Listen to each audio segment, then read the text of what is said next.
continue to evolve from here?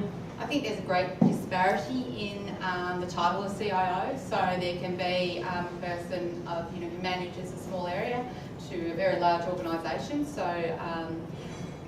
excuse me, sometimes it's a little bit hard, and I don't think it's about the title. I actually think it's about being a key part of the business. That's what we should be. We should be able to communicate, and we've got a bit of a bent for technology. The old adage of IT doesn't know the business has to go, but then the old adage of the business not knowing technology has to go. I think we're all accountable for making the firm or the environment as successful as we can.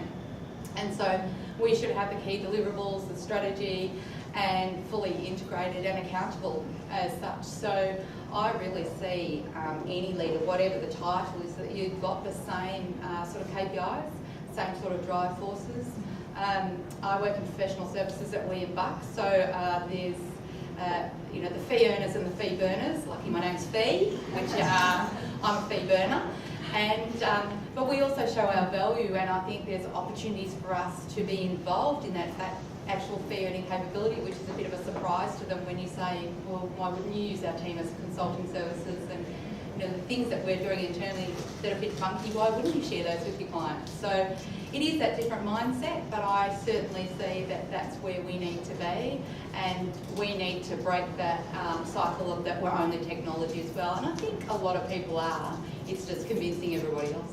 Where we started, I'm probably one of the oldest CIOs in the room, which I'm not sure when that happened, but I was one of the youngest CIOs in the room.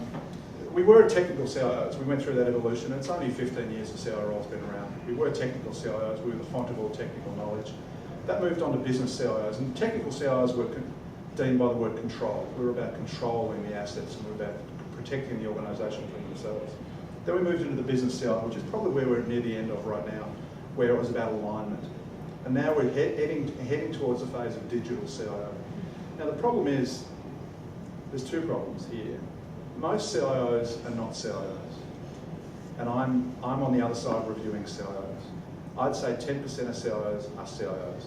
They are business leaders focused on changing the organisation. I do a lot of training in CIO career management, and the first question I ask is who knows what version of email they're running, and everyone who puts a hand up is not a CIO. Anyone who knows what the pain points for their business are and how technology can change those makes them CIOs.